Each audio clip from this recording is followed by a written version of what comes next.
Boa tarde mais uma vez. Vamos começar agora com a apresentação de André Miranda. Eu penso que o André Miranda é uma pessoa que não precisa de grande apresentação, já a maioria de vocês o conhece. Começou em Inglaterra, veio para Portugal, abraçou a All Hunter, neste momento está com outro grande projeto. Tive a oportunidade de ir com a nossa colega Rebeca Darnell passear, muito obrigado por essa oportunidade, e ficámos, enfim, extremamente impressionados com o que se passa, e portanto, mas dito isto, ele não nos vem aqui falar da Carsol, vem-nos aqui explicar como é que se faz a produção de mirtilos em vaso, e ninguém melhor que ele para fazer esta apresentação, portanto, André, qualquer tempo. Boa tarde a todos. Eu, antes de entrar na apresentação, gostava de agradecer em nome da Carsol e em nome pessoal o convite que me foi feito para estar aqui presente para partilhar a minha experiência na produção deste fruto, sobre a forma de vasos, que é um tema que me é muito familiar. É com grande satisfação que venho aqui até à Guarda para partilhar essa experiência e também para poder aprender com vocês, com os produtores, de forma a que possamos todos ganhar com esta iniciativa e que possamos todos desempenhar melhor as nossas funções, as nossas diversas atividades no dia-a-dia, nas empresas onde trabalhamos. E numa altura em que a situação agrícola é um assunto sensível na opinião pública em algumas geografias do país, fortemente devido a algumas críticas e a alguns estigmas criados, por vezes mal fundamentados e desinformados, este tipo de iniciativas assumem uma importância reforçada naquilo que é o nosso dever de transmitirmos o que realmente se passa nas explorações agrícolas e mostrar que Portugal e nós, produtores portugueses, temos uma capacidade muito forte, somos usadores de recursos muito conscientes e usamos de forma responsável, e importa transmitir essa mensagem lá para fora, porque as pessoas por vezes não associam a atividade agrícola como uma atividade primária de grande importância para a sociedade. Dito isto, e entrando na apresentação, eu confesso que tive alguma dificuldade em tentar juntar um grupo de tópicos para abordar na apresentação sobre o mirtilo em vaso. A produção de mirtilo em vaso é um tópico familiar, porque produzo mirtilos em vaso desde 2013, mas como o tempo é escasso, tive que escolher aqui alguns pontos para que pudéssemos discutir aqui hoje. E, portanto, eu quero me focar em 4 pontos, os que estão ali escritos. Primeiro, por abordar as questões que nos levam a produzir ou a escolher o vaso como modo de produção, em que condições é que os devemos considerar, ou em que condições é que devemos considerar o solo, o substrato a utilizar, o volume do vaso e a densidade que vamos implementar, e depois, passando estes 2 tópicos que são de implementação, falar um pouco sobre a operação deste modo de produção, na fertilização e no controle técnico que temos de fazer, e deixar umas pequenas notas sobre as tendências e os desafios que eu considero ser importantes neste setor.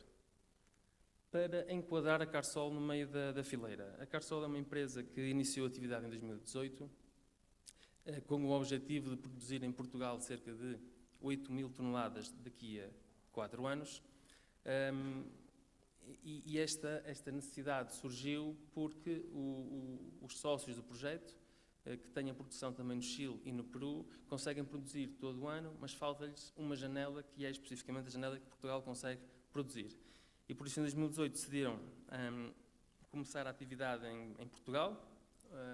Foi em 2018 que eu entrei para a Carsol para coordenar esta operação, e atualmente temos 2 explorações agrícolas. Temos uma na zona da Comporta, onde trabalhamos em solo e ao ar livre, em modo de produção biológico, e temos uma na zona de Odmira, onde trabalhamos unicamente em vasos e com estufas ou com túneis. As explorações distam entre si 120 km, mas nós conseguimos obter condições completamente diferentes e objetivos de produção também diferentes, e isto permite-nos conseguir colher de fevereiro a julho. Neste momento estamos com cerca de 40% do projeto instalado.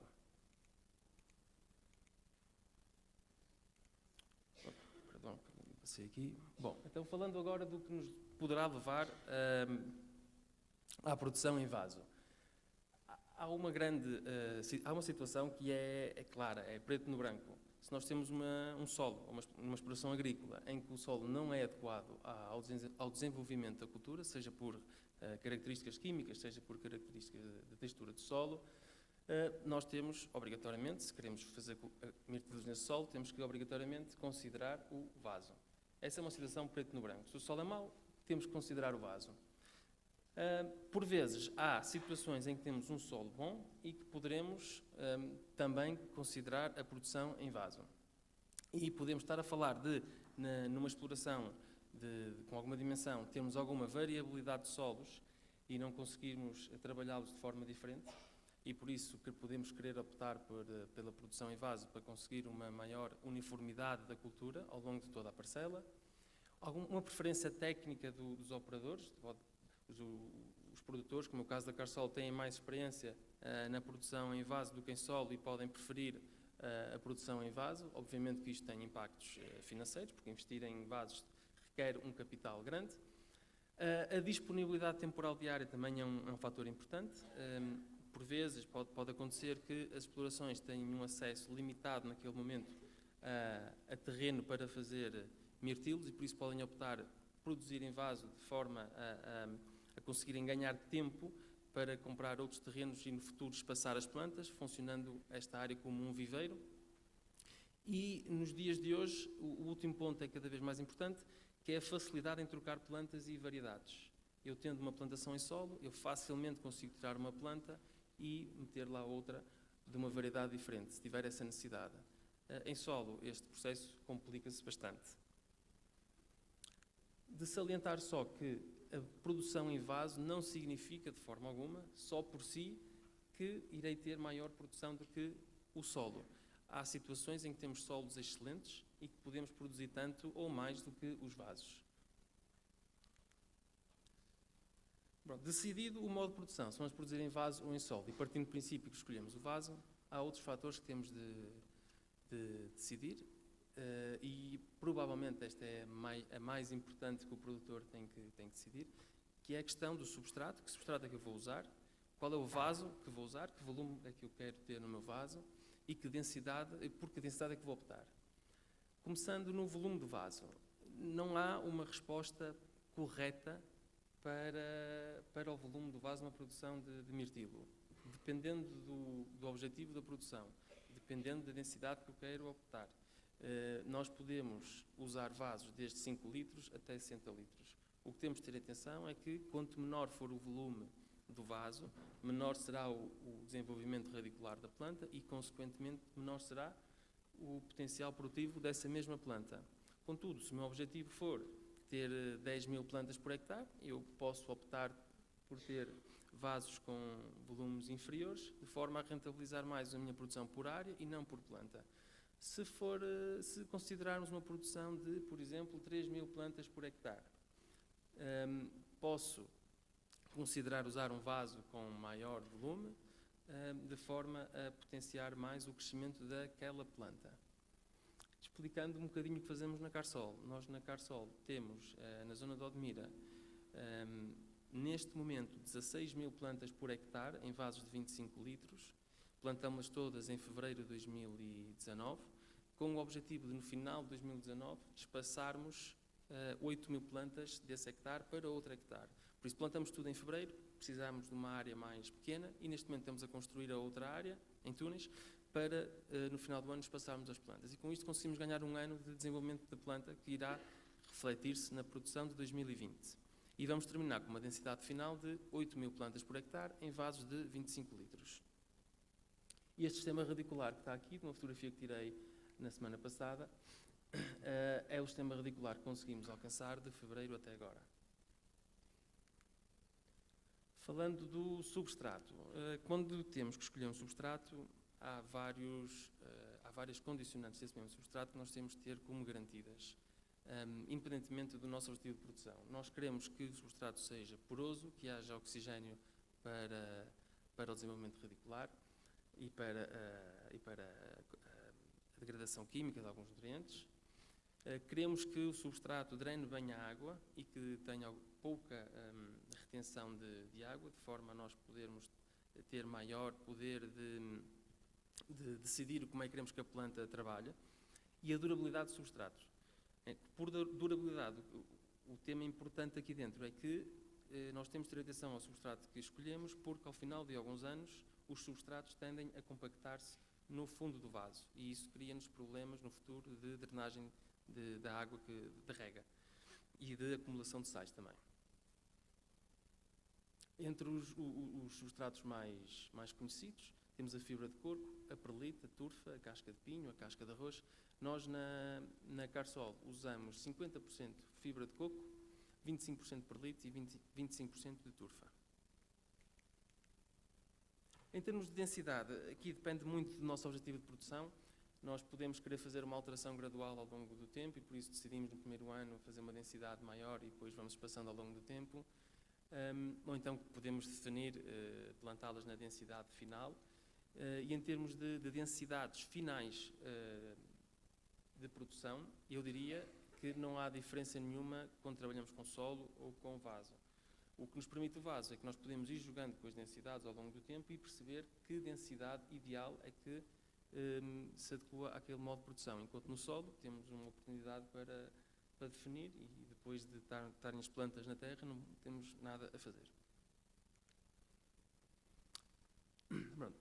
A questão se vamos produzir em vaso, do substrato, do volume radicular ou do volume do vaso e da densidade, são questões que estão ligadas à implementação do projeto.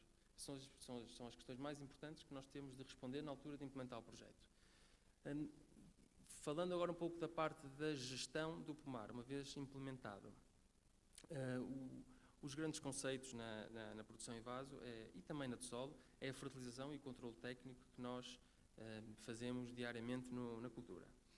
E mais do que no solo, há conceitos muito importantes que nós temos de ter na ponta da língua e bem definidos e como é que os vamos parametrizar ao longo do ciclo todo, que têm um impacto muito grande na planta, principalmente em vaso, visto que o substrato que nós vamos utilizar é inerte, não tem atividade microbiana, por isso tudo que nós damos à planta, ou a planta absorve ou a planta drena. A capacidade de retenção é muito pouca.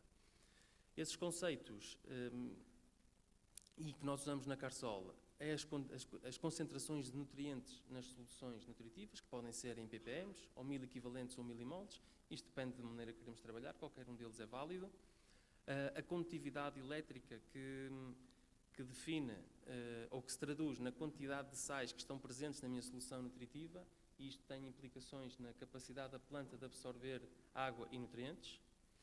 Do pH, que pH estamos todos familiarizados, que tem implicações na disponibilidade de nutrientes e na absorção de água. A solução nutritiva e solução de solo, e aqui com solução nutritiva o que eu quero dizer é a água que nós disponibilizamos à planta via fertirrega, por isso é água misturada com adubo, e a solução de solo é a água que nós conseguimos analisar e que está disponível à planta.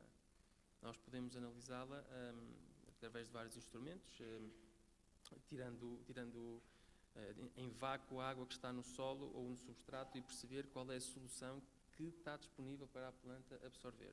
E por vezes são bastante diferentes. No vaso não são muito diferentes, mas no solo podem ser completamente diferentes.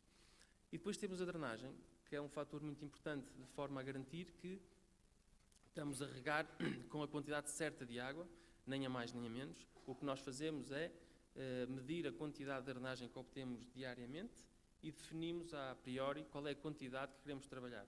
Normalmente trabalha-se entre 10% a 20% e esta percentagem garante-nos que, ao termos drenagem, todas as plantas estão a receber água. Isto assume um papel muito importante porque, por vezes, especialmente no verão, quando temos temperaturas muito altas, podemos ter dias em que não temos qualquer drenagem e isso significa que a planta não teve água suficiente para fazer um crescimento devido naquele próprio dia. Por isso temos que estar sempre a monitorizar estes valores. Nós fazemos de forma diária e definimos estratégia de fertirrega diariamente baseado nos valores que medimos do dia anterior. Quando aplicamos todos estes conceitos no vaso, temos que ter a noção que a margem para erros é muito, muito escassa.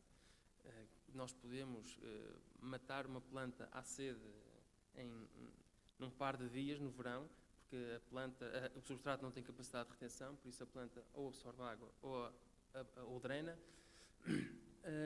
Temos a facilidade de fazer correções nutricionais de uma forma muito rápida, pela mesma razão, porque o substrato é inerte.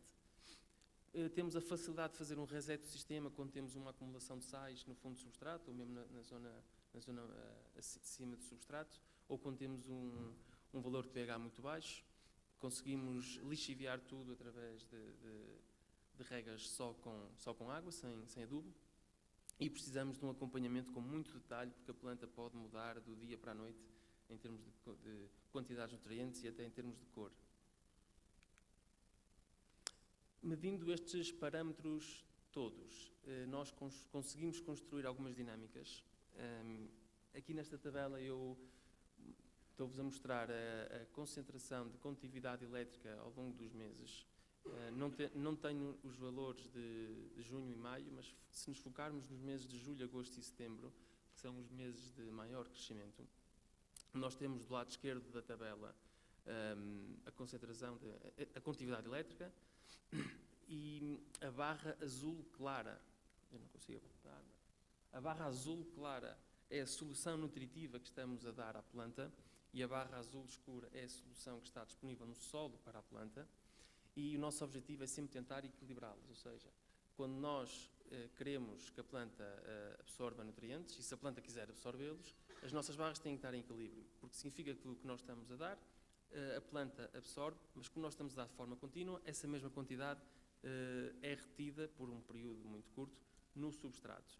Quando temos diferenças, pode significar ou que a planta está a absorver mais daquilo que estamos a dar, ou o contrário, que o substrato está a acumular mais da capacidade que a planta tem de absorver.